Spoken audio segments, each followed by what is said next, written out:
The views and opinions of the hosts and guests are their own and do not necessarily reflect the views of the management and staff of Guardian Radio.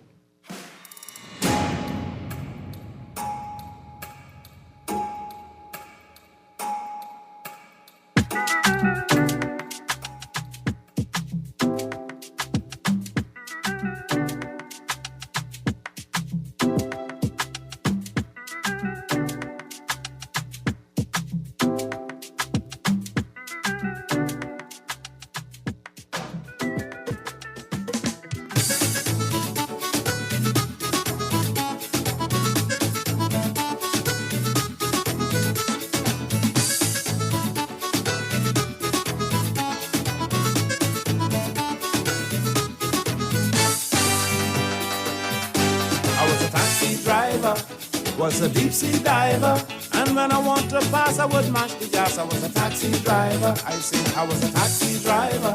I was a deep sea diver, and when I want to pass, I would mash the gas. I was a taxi driver.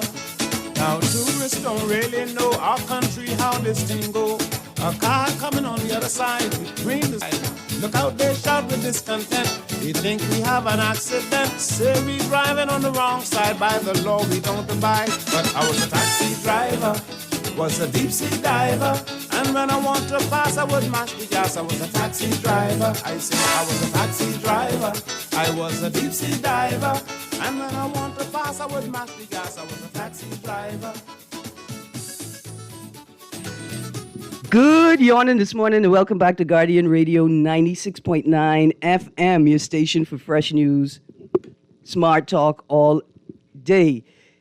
It is Thursday the 29th of January 2026 and you are on the clock with Elsa Greene because I feel like I'm frozen and it's only going to get worse or better for some people. Some people relish the cold. They love it. They desire it greatly. And some people have been praying for the cold. But now we must pray for those who are not prepared for the cold. Weather report yesterday, a forecast states that it's likely, the forecast is that in the northern Bahamas, I think over the weekend will be the coldest day. Extreme Northwest Territory and Northwest Territories may experience lows in the low 40s at the coldest point in the cold front. So we know that we live in the tropics and we are not prepared for the cold. Our homes are not insulated for the cold, right? So if you have extra blankets, if you have extra jackets, hoodies, socks, if you got long johns, if you got old pajamas, right, that you no longer wear, but people could use them to layer under their clothes, let's get those items to the distribution centers, the Salvation Army distribution centers, Bahamas Humane Society thrift store, right, is not a distribution center per se, but it's a place where people will go to look for extra items like that. The churches, Great Commission, right? If you can make a donation to Great Commission, blankets, socks, tams. If you got little mittens for the young ones, for the kids, to keep them warm and bundled up, let's share the resources that we do have. People, let us share as much as possible. If you can afford it, if you have the space, if you have the resources, and you are aware of families with children that are unhoused, maybe sleeping on the streets, and you are familiar with them, if you can, take them in at night. So people who are do not have to spend these extreme cold nights on the street without shelter. Finish my housekeeping for the morning, but I see we got a caller on the line, producer. Let's go to the caller. Good morning, caller. Good morning, caller. You there? Hey, morning, Miss Greene. How you doing? Hi, good, thank you. How you do? Boy, you enjoyed the weather last night? No. Boy, it was cold last night. Yes. Yeah, boy. I mean, my girl, we get the blanket. But I 100% sure, right? You lying and PCA and naughty, right? You all may be called parents, say, but 9 months from now because of cold weather. Listen, you get to live You know, responsibly. cold weather, you know what behavior is on the cold weather, right? It's procreation for us. That's the cultural thing. I've been hearing it from I was a little child, right? From I was a young person. That's what the cold weather is for. Listen, sharing body heat is a proven technique to stay warm in the winter. But be responsible with your activities. But also, listen, on another note, right? On another note for families who have like insecure housing, you don't have room heaters, you don't have anything to keep to heat the space, you could make a fun night out of it, right? Everybody in the same room, maybe in the same bed, you could make a fort with chairs and blankets, right? And everybody could huddle together, but you make it fun. You could watch movies under the blankets in the fort, right? You could go on YouTube and find little simple homemade projector techniques to push the movie, to project the movie onto the wall. There's lots of things that parents could do, right, to sort of normalize this experience for their kids and their families. Thank you very, very much for that inspiration, caller. There we go. Okay, so let's get the show started. It's Thursday, the 29th of January. Hannah Hasty Times people, we see you tonight, St. John's Auditorium College, St. John's College. The Anatole Rogers Memorial Lectures also taking place tonight. Dr. Melinda Smith of Bahamian descent, a Bahamian, a QC Comet, at the Harry C. Moore Library. Today, Thursday the 29th. Thursday the 29th. 2026, Ministry of National Security's Community Centers Awareness Week continues with Culture Vibes at the Quaco Street Community Center.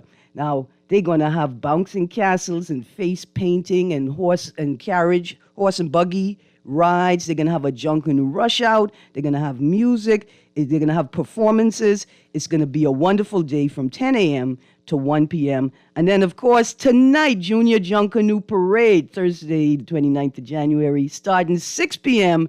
in town. Who bay for if it ain't for the little children to do their Junkanoo? Now, this week I wanted to have a conversation about Junkanoo because I feel a way.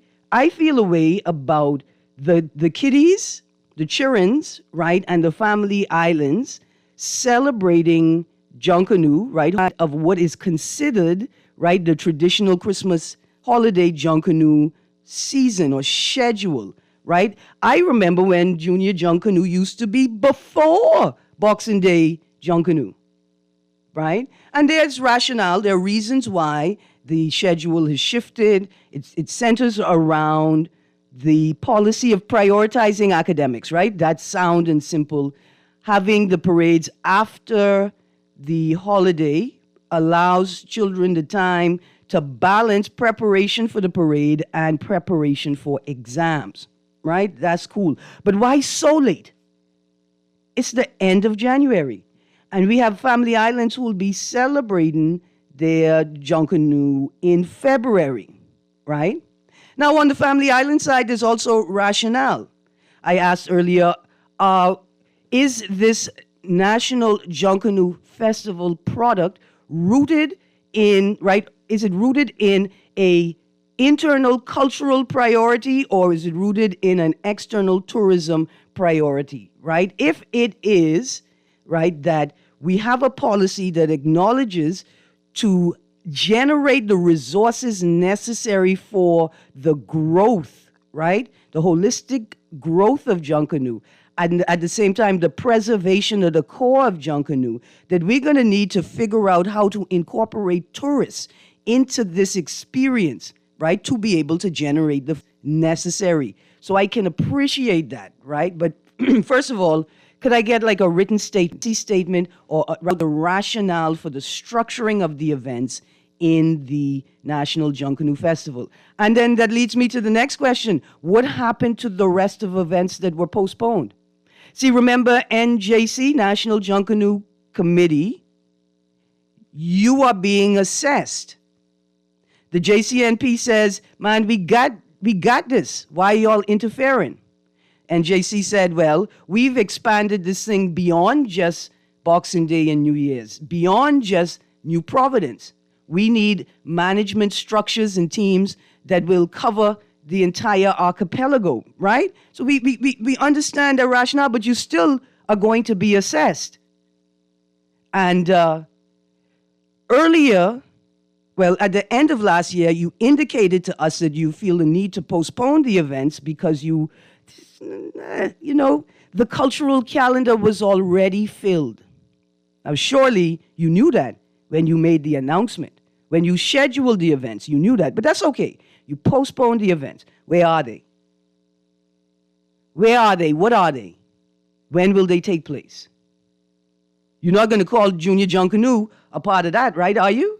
Is that what you meant? Like, give us information.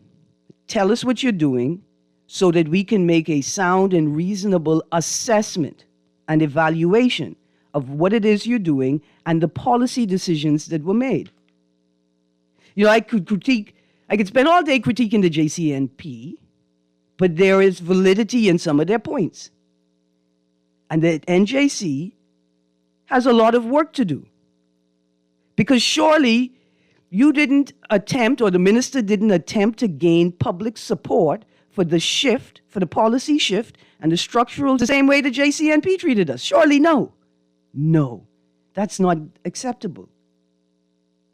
This is back to Junior Junkanoo Parade. Here's one of the biggest issues for me for holding the parade so far away from New Year's and Boxing Day, the traditional parades. Are the people going to come out and support it? Have we lost the Christmas spirit, the holiday spirit? Are people going to come out and support it? I mean, the Battle of the Bands was in the holiday season, and still it was poorly attended. So anyway, I just wanted to put that on the table for a moment. Again, we have lots to talk about today. Also, I'm still looking for cilantro. Not cilantro, but cilantro, a.k.a. Chardon Benny, a.k.a. Listen, when you get Trini people come to your country and say they can cook for you, but they need Chardon Benny, you got to get them to Chardon Benny. So please, if you have a source, if you could direct me to where I could purchase some Chardon Benny, please call the show. If you want to join today's conversation, please join the show. If you have some news that is news, but we didn't know about it, send me a text or call the show. Call the show. We've got lots to talk about today. So here are the numbers: 323-6232, 325-4316, 325-4259, 242-300-5720. For instance, is an article, PHA approves overtime for medical staff and nurses. This is important. I mean, I didn't realize it was just a matter of approving it. Because it suggested that there was no money available in the country at all, and we didn't know what we were going to do. I'm glad that you all approved it. This is good. This is good. There is the Uber taxi story in today's Tribune. Uber proposal soundly rejected by taxi union. There is Mitchell to PLPs, no need to talk to reporters, followed up by, or following up for me at least, major projects for GB. Davis unveils $550 million in Grand Bahama projects and landmark power deals. Nassau Guardian, Nassau Tribune, respectively. Those are the headlines, right? It's a fascinating story. And then we have a rundown of the Royal Bahamas Police Force press briefing. I think they call it the annual press briefing. Like, we could sit right there, right? Because the first question we would ask is, why do you only do the briefing once a year? Why is it only an annual press briefing? Could we have a similar briefing like every quarter?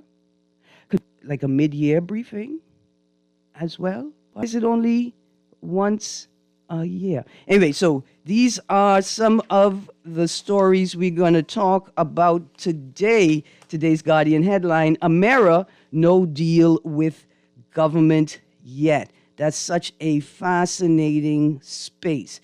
On today's Guardian, so let's get it started. Bottom of the main page, woman injured in traffic accidents years apart seeks urgent neurological care, right? And I want to take us from there. I think it's a must read. People, please pick up today's Guardian and read that story. in the stories coming out of the RBPF press briefing, traffic fines surged 224% amid rising road accidents. There's a particular statement I am looking for. Here we go.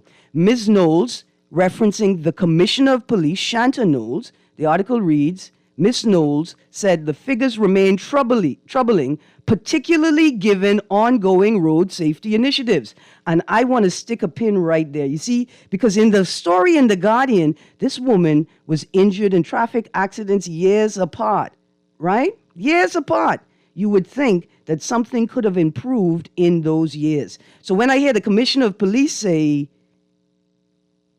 that the figures remain troubling, particularly given ongoing road safety initiatives, I want to ask, what are those initiatives?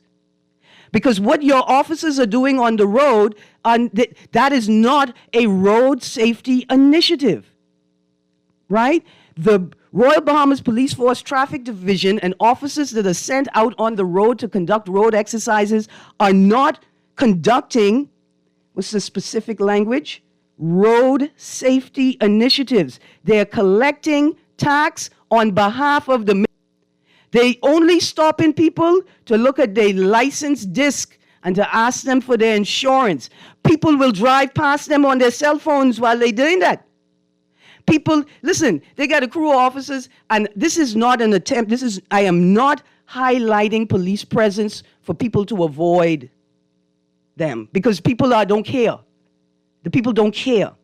There is an exercise that takes place on Meeting Street, a number of exercises. This one almost immediately at the Blue Hill Road side. The officers are waiting for cars to turn left off of Blue Hill Road onto Meeting Street, right, to check their license and inspection and whatever. The vast majority of cars that pass them have turned left on red at an intersection that does not permit them to turn left on red. And I guarantee you they're not giving anybody a ticket for turning left on red. And this takes place immediately outside what is supposed to be one of your premier public high schools in the country. All day, all night, Marianne, they watching people do foolishness on the road and the police ignore it. And it is a mockery to say that we are concerned giving the ongoing road safety initiatives. The commissioner references things like jingles and campaigns.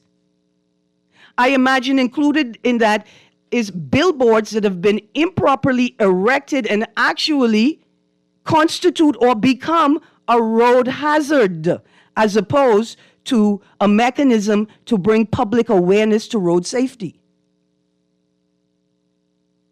It is a joke.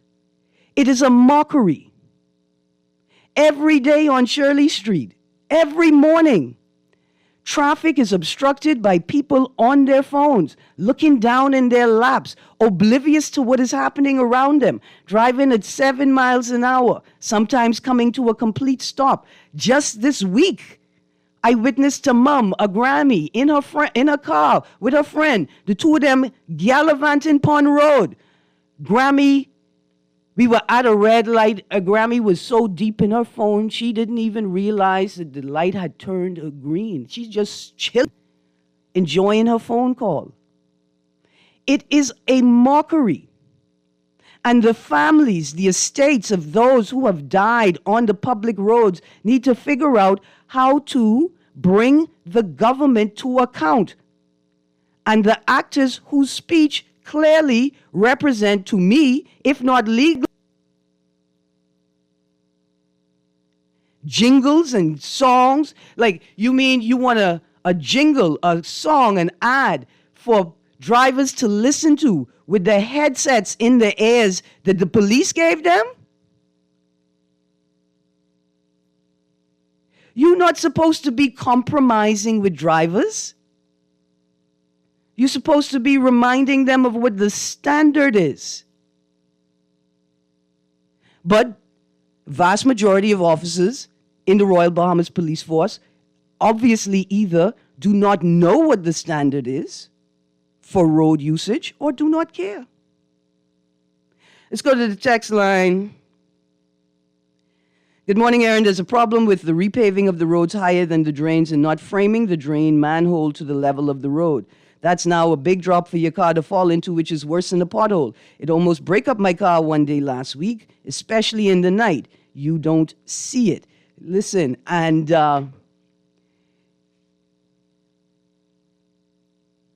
if I see another minister, including another minister or MP, including my own, pretending to patch road in the improper road gear, I'm going to scream. They think it's a joke. It's PR. We had a wonderful segment. Like, the segment is cool, you know, on a different station. The segment is really nice. But I don't want to see anybody who is untrained to patch roads. And if anybody could patch road and you don't need training, right? If anybody could patch road and you don't need training, why you don't give me a contract? Give me a contract. Give me a contract. I'm going to do it. Put on my flow shine shoes or my boat shoes and pat it down. On another note, Minister Clay Sweden, you don't know any rake and scrape musicians? You don't know any musicians who play traditionally Bahamian music? Why are all of y'all MPs and political wannabes making campaign music and promotional material without an ounce of Bahamian in it? If you get a Bahamian artist to make a song for you for your campaign video, why are they making a trap song for you? Why? Same goes for the former prime minister around here talking about sixes and sevens. Please elevate. As you elevate your campaign, you bring your followers with you. Don't dumb your campaign down to your perception of your followers. Your followers are not dumb. Stop dumbing it down. Anyway, multiple articles reflecting on the Commissioner of Police's press briefing and the info therein carry the same language. The commissioner, again, and I can read it again, Ms. Knowles said the figures remain troubling, particularly given ongoing road safety initiatives. And I just want to know, what are those initiatives? The police in town not policing pedestrians, the tourists just throwing themselves in the road, the Bahamians encouraging them to do it in the face of traffic. You're just obstructing traffic. You're slowing down the economy. You can't get police officers to use their turn signal. You can't get them to not turn left on red where they're not permitted to do so. Just tell me, what are the safety initiatives? What are they? So at least maybe we could help out. Maybe we could help out. Maybe we could do a thing. Let's go to the text line quickly, and then we're going to transition to another headline. Ms. Greene, that sign billboard on the eastern side of the corner that meets West Bay Street and Adastra Gardens causes a blind corner. Keep pointing out these things, please. I will do. Somebody has to. Because the people who are supposed to be doing it are not. You know, the Ministry of Works created a pothole hotline, a WhatsApp number. But the instructions are that you are to take a picture of the pothole and send it, right, to the number. Because the picture will have metadata and they could go to the location, they could find it and whatever. Am I supposed to do that? Am I supposed to take the picture while I'm driving? Is that what I'm supposed to do? Ministry of Works? On another note, with all of the staff assigned to the Ministry of Works, you telling me that you've not instructed staff to please note all potholes as they traverse the island? Just like how every police officer is a traffic officer. Every police officer is a traffic officer. You had to sign up in headquarters and central all over. Every officer is a traffic officer. In the same way, surely every member of staff at the Ministry of Works should concern themselves about potholes, right? Why is it incumbent upon me, the ordinary citizen, to do it? Here's another text. Is it possible for traffic controls to have improved if up to 5 to 8 taxi drivers and large tour buses are now blocking the entrance to Montague? Thank you, texter. Thank you for reminding me. And let me tell you what the irony is. SIB, Securities Intelligence Branch, or in Special Intelligence Branch, whatever type of intelligence it is in there, they are now located immediately opposite Montague Beach. All right? They look from their windows, they watching Montague Beach. And I can't imagine that they have not seen like you say, the buses and the taxis, and they're so bold with it. Let me tell you how bold they are with it, texter. Thank you for reminding me. The taxi driver will drive in and then turn his vehicle around, orient it, position it, so that when it's time to leave, he can exit the park through the entrance. You see, so when you come around Montague, there's the First Yacht Club, there's an entrance for the First Yacht Club and an exit for the First Yacht Club, and then there's an exit for Montague Park. You know how many it's like an entrance? And these are not, see, y'all like to suggest that it's the poor, scrubby, ignorant people, the little boys who didn't want to go to school, the Haitian migrants that can't read English who are doing this stuff. It is the fanciest of Bahamians, the most well-educated, and the best paid, the most well-paid Bahamians doing this foolishness. They turn through the exit. They turn through the exit like it's an entrance. And then when you get to the first entrance, now you really have to slow down because you could be faced with a car forcing its way out of the entrance. That is immediately opposite Securities Intelligence Branch and the Governor General's office, where all the police and defense force officers be guarding our most precious resources, right? Right there. Cars regularly do it now. And the entrance at the Montague access to take you from Village and Shirley to Montague, right there, like the texter said, the tour buses, the taxi vans, they block the entrance, they park on the sidewalk, and they position themselves to leave the park through the entrance. And the police are right there. And there are cameras everywhere. You got the 2 yacht clubs. You got Governor General's office and SIB. You got what had appeared to be an Island Luck building coming. You know they could afford the cameras.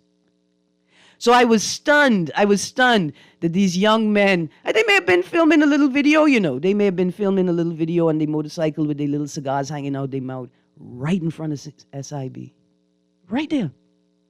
Thank you, texters. It says drivers who want to get to the beach now have to inch their way around a long line of illegally. By the way, big police CCTV could see them. The commissioner telling us jokes. Notice I did not say she joking. No, because she's not. She's telling us. I like how you phrased that. All right.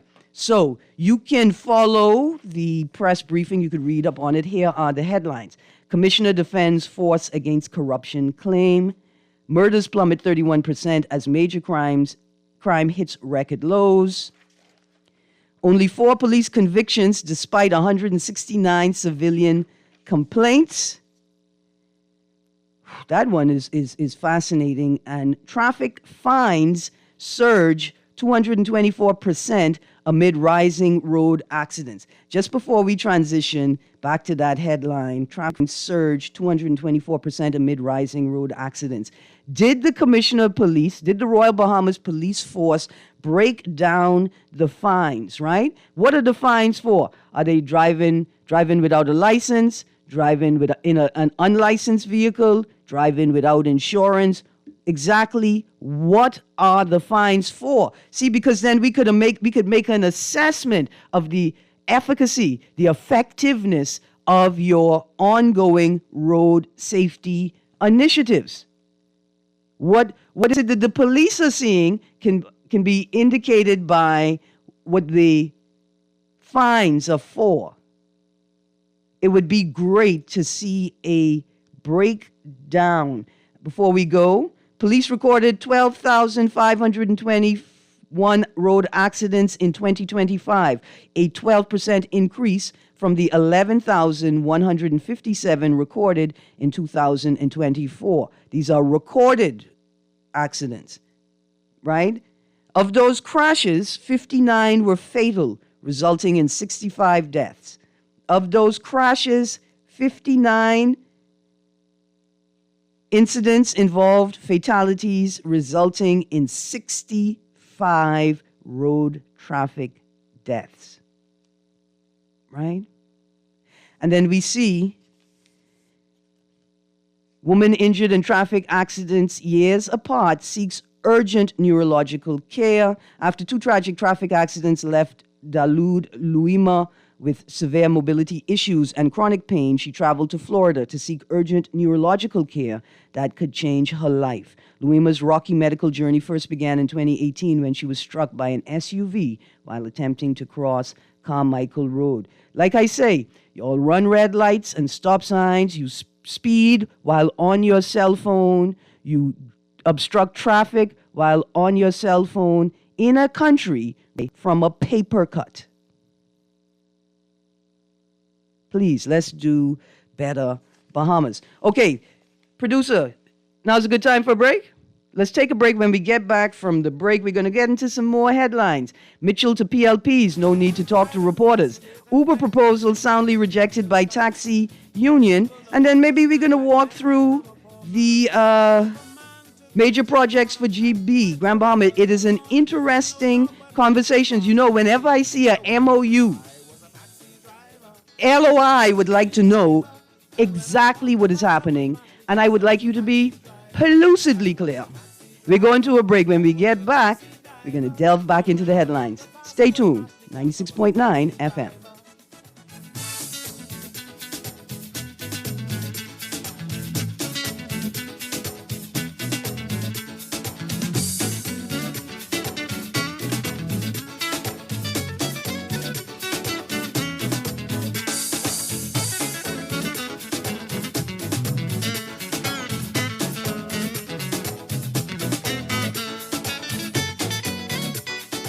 Boy, you know what going down tomorrow? Nobody, what happening? Joe bringing these knives to school. He could do Junior in. For what? Boy, he fooled with Joe girl. Mother sick. And you know Junior don't back down for nothing. So that means you got a big fight tomorrow. So whose side you on? Side? I trying to stay in school, not Simpson Pen. We gotta tell somebody about this fight. Tell somebody. I ain't no snitch. I mean cool, you know. Boy, if you so cool, then you need to stay in school and stay out of the fight. Yeah, but if I don't hang on Joe's side, him and these boys coming for me next. Alright, so we definitely gotta tell somebody. What I say, I don't want nobody call me snitch. We could just call Crime Stoppers. You could report what you know, and nobody gotta know it's you. So how did I boy? All you gotta do is call them, or you text them through the Crack Crime Bahamas app, and nobody can know it's you. Then the police come looking for me for more info, and when they finish with them, Joe them coming looking for me?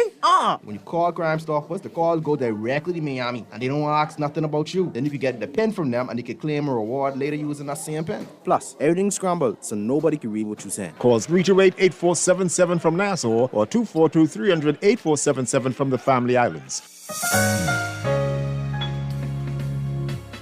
Put more money back in your pocket with the Fidelity Debt Consolidation Loan. Why pay more when you can pay less? Reduce your monthly debt payments down to one low, easy payment. Apply for a Fidelity Debt Consolidation Loan today. Call 357-764. Fidelity, we're good for you.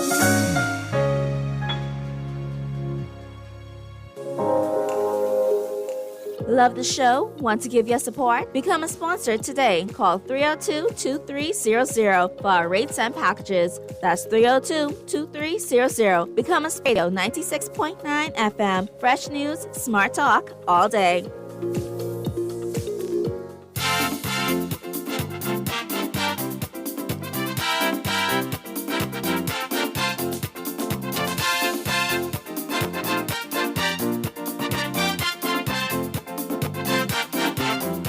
We got bad ways and we bad pay. I say we got bad ways and we bad pay. I don't care what nobody say. We got bad ways and we bad pay. Now to most of you. Good morning, and welcome back to On the Clock with Erin Greene. I didn't know exactly which story I was going to before the break, but now I know. Mitchell to PLPs, no need to talk to reporters. Welcome back to On the Clock with Erin Greene. We're getting back into the headlines. Fred Mitchell has told PLP politicians that they should not feel compelled to answer questions from the press. Wow. In a voice note yesterday, but let me stick a pin. I can be honest with you. If you're not Leon Lundy, Pierre Glover role, perhaps you need to seek permission before you speak to the press. I just saying, on a track record of speaking, Lundy and Pierre Glover role are the only people who could speak to them without seeking permission first. They are articulate and they make sense. When Tropical Storm Imelda was approaching and I tuned into the DRM press conference with Leon Lundy responsible for the authority or the agency at the time, I felt safe when this man spoke. Y'all want to have people around here telling us we would have had a storm and it hit at 3 p.m. on Saturday afternoon. No, we don't want that. Anyway, let's get back to the article. In a voice note yesterday, he said there is, quote, nothing that compels you to answer a phone from a reporter and nothing that compels you to give a statement to the press, close quotes. I mean, he's not lying.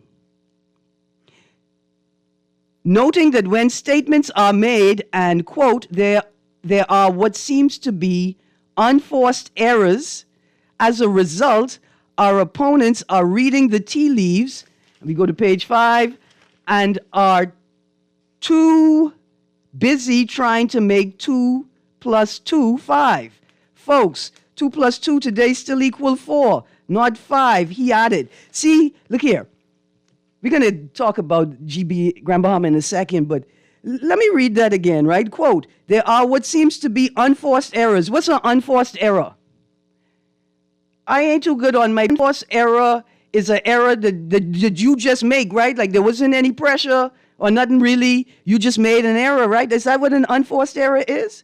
Anyway, it seems to be unforced errors. As a result, our opponents are reading the tea leaves and are too busy trying to make 2 plus 2 5. Close quotes. Quote, folks, 2 plus 2 today still equals 4, not 5, he added. So, chairman, because this is the chairman of the Progressive Liberal Party speaking, because the Minister of Foreign Affairs would never say something like that. Not in his capacity as Minister of Foreign Affairs. The chairman to say things like that. So, what you're telling us is that the opposition can't tell the difference between malfeasance and incompetence? That y'all just incompetent, but when they see that, they automatically assume it's malfeasance? Is that what you're saying, Mr. Mitchell? Chairman of the PLP party? And definitely not the Minister of Foreign Affairs? Because if that's what you're saying, it makes sense to me. Mr. Mitchell's comments come as media houses increasingly seek comment from prospective candidates and political newcomers as parties prepare for the next general election. Quote, I am an observant student of politics, and I always counsel folks not to impose deadlines and declarations on yourself that are not necessary and that you have to eat later, close quotes, he said. Listen, I am so impressed by the poetry. I am so impressed by the poetry that I'm going to pause and go to this caller. Let's go to the phone line. Producer, good morning, caller. Greene, how you do this morning? I am good, thank you, sir. You know, I would agree with Mr. Mitchell on what he said, and I can tell you why. Tell me why. Mm-hmm. If you're still getting candidates, you're still trying to find candidates. Mm-hmm. You have to wait till you get your 41 candidates. You then take them in, and this is the hymn sheet that we're singing on. We don't want this one singing on page 1, this one singing on page 2. No, we want everybody on one accord. Okay, stick a pin. So hold on, stick a pin. Why he's saying that for now? Stick a pin, hold on. Once he done name his candidate, I think he'll give them some leeway too. To speak more. Speak to the press, but you don't know what the situation is on Paradise Island. You don't know what the situation is in Rumkey. Especially, everybody has to be singing off the same hymn sheet. Listen, especially if you live in Golden Isles. If you ask me something, and I'm a candidate for the thing, they ask you something, You're saying something different. It sounds like a bunch of mix-up people. Okay, stick a pin. I agree with you. There is an aspect, right? There's a part of the space in which that messaging is important. See, I wanted to say while you was talking, look how you use hymnal and not war strategy. You see, I say, look how you say, we singing from the same hymn book. We must be on the same page. As opposed to, we reading from the same war strategy. We must be on this. I like how you said that. But I agree with you, right? Like, the messaging has to be consistent across the board. Be saying the same thing. But that's only one small part of it, Uncle. That's only one small part of it. But I just wanted to let you know I appreciate that element, especially if you have new people. But here's the question I have for you. They didn't cover all of this in the candidates training? You mean to tell them not to speak to the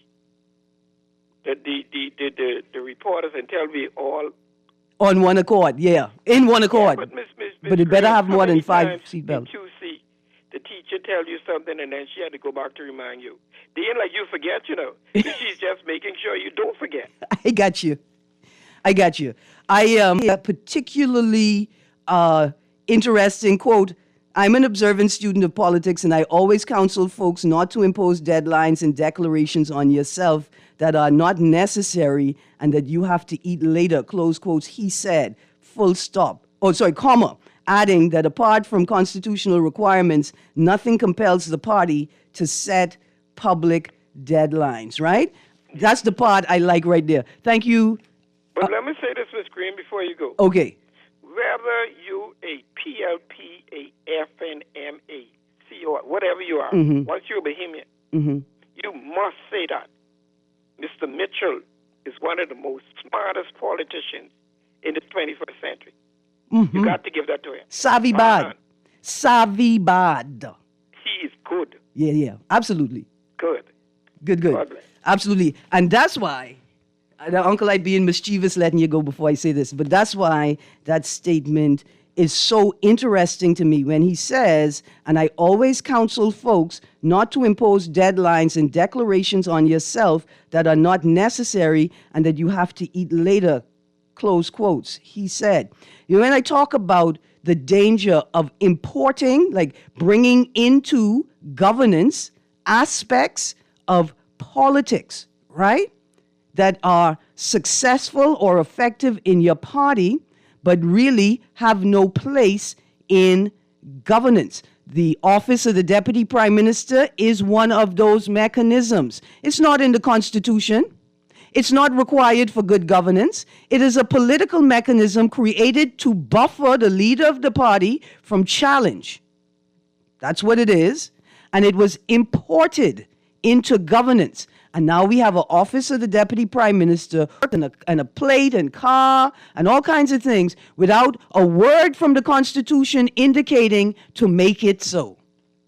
Right? And so in the same way, right, like this seems to be an element of politics that has been imported into governance. Not to impose deadlines and declarations that are not necessary and that you have to eat later. See, I want to talk about Grand Bahama and the commentary, right? Because the critique that arises out of the Prime Minister's commentary surrounding the Grand Bahama announcements is sort of similar, right? There's similarities and correlations here. You don't tell them more than they need to know. See, but Mitchell speaks to his opponents not being able to add 2 and 2 to 4. But the citizens of your country cannot be your opponents. How could your employer be your opponent? That's why I found that most interesting, right? Not just that it highlights culture that we're going to face leading into this election, right? That the way that their manifestos are presented to us is going to be rooted in this thinking. They don't need to know everything. Don't import no debt, nothing you have to come back and eat later. You notice how carefully the Minister of National Security referenced the blueprint for change while responding to critics of whether the state was living up to its mandate as expressed in its manifesto. He said, we didn't put that in there. Why would you even assume that? Anyway, let's get back to the article quickly. Meanwhile, Senator Michaela Barnett Ellis, in an op-ed published in the Tribune today, criticized Mr. Mitchell for his recent overseas travel, arguing that his decision to travel to London for meetings, including one conducted via Zoom. Hold on. So he went to London for the meeting and still had to do it via Zoom? Was out of step with the country's current realities. She said the trip was difficult to justify at a time when the public healthcare system is under strain and questioned whether public funds are being spent with sufficient restraint, warning that such decisions risk eroding public trust and reinforcing perceptions of an administration disconnected from everyday pressure. All right, in my notes from yesterday, I'm almost certain I have an article with the Office of the Prime Minister queries raised about the travel budget. I really, oh my goodness, and I cannot find it. I'm so sorry, audience. Let's take a pause and go to the text line. Good morning. I don't see why Fred had to tell the PLPs not to speak to the press and by extension the Bahamian people. We have not heard from them for almost 5 years, so ain't nobody trying to hear them now. Some people don't even know who these people are anyway.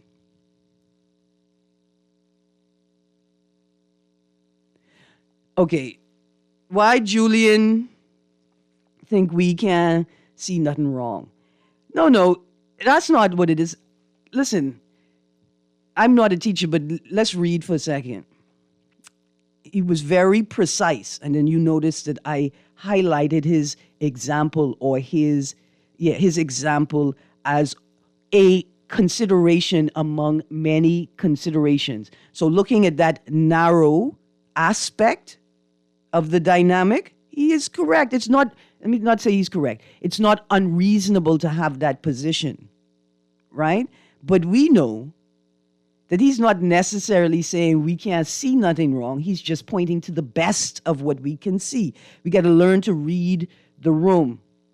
Here we go. Wow, this caller was the same expert who was conversing with Howard and Garth months ago that the FNM was not ready and not serious because they did not have a full slate of candidates.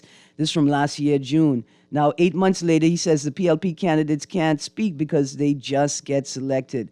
Are these unserious PLP candidates? What an interesting text. So Howard and Garth, not to single them out, but that conversation suggested that the FNM was not ready because they did not have a slate of candidates.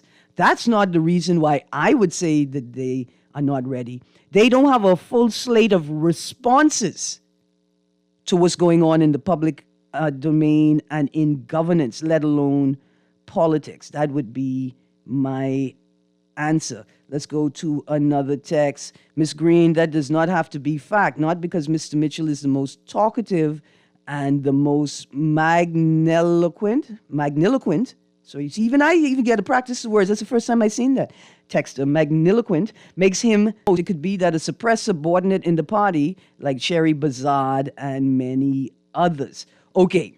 Just for a moment, I appreciate what you're saying. Just because he is the most articulate, right, or he is the voice that you hear most frequently, it does not mean that he is the smartest or the best in the party. But what I would say is if we take a look at Mr. Mitchell's historic record, right, being an independent, navigating both parties, finding himself in a party, becoming the backbone of a party, to the point where I would even call him a kingmaker, right? Becoming a kingmaker. There are things that Mr. Mitchell has done that I don't know if we've seen other individuals do it. And before we move on, I will make this point. It could be possible that you will not see another person do it because only one person could do it, and that's the nature of the thing that is being done. I want to thank you, text, for that. Another text, yes, I agree.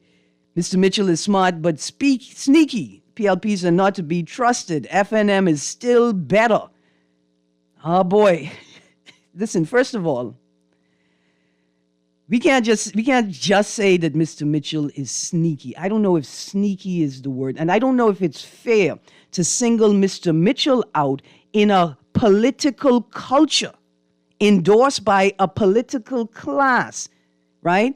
That in and of itself endorses this type of engagement, a lack of transparency, a culture of obfuscation. That's where you don't lie, but you don't take great pains to make it as clear as possible, right? So I don't know if it's fair to single Mr. Mitchell out alone as sneaky in a political culture that is sneaky, right? Like, I don't know if I appreciate my entire government taking a stick of a shine. Not the government. The whole government acts that way now. Why are ordinary citizens being treated like opponents? Why are standard or commonly accepted rules of governance being not just ignored, not just bastardized, but removed, right? Like, we push that aside overtly to accommodate what is political party business. See, to be a good politician, you have to speak the truth in a way that it cannot be used by the opposition, right? But never do you tell yourself that I don't have to speak the truth. Anyway, it's that word obfuscation that I wanted. It's the word obfuscation that I wanted to take us to the Grand Bahama Power. It's not power, that's my bad language. The Grand Bahama Project announcement, right? And we have questions on whether the Prime Minister was being truthful. Did he lie? Here are the headlines so you could read them for yourself. Nassau Guardian, major projects for GB. Tribune, Davis unveils $550 million in Grand Bahama projects and landmark power deal. Emera says PM's Grand Bahama power announcement far from ideal. Ramming confirms GB Power Company is acquisition. And I saw today, released by the Grand Bahama Chamber of Commerce, a statement in relation to what was uttered by the Prime Minister. I'm so glad I out of time. I have so much to say, and perhaps now is not the time to say it, so I will take this cue from my producer, and we shall end the show here. Thank you for joining. Thank you for tuning in. Thank you for texting. And thank you for staying tuned to Guardian Radio 96.9 FM, because I know you ain't got no place better to be today. Have a great day, Bahamas, and remember, let us share the upcoming severe weather. Have a great day. Stay tuned. Guardian Radio 96.9 FM, Guardian Radio AM. C.A. Nuri is up next. I don't care what nobody said. We got bad way. Yeah. This is Guardian Radio 96.9 FM, streaming on GuardianTalk.com and the Guardian Radio app, Nassau, Bahamas.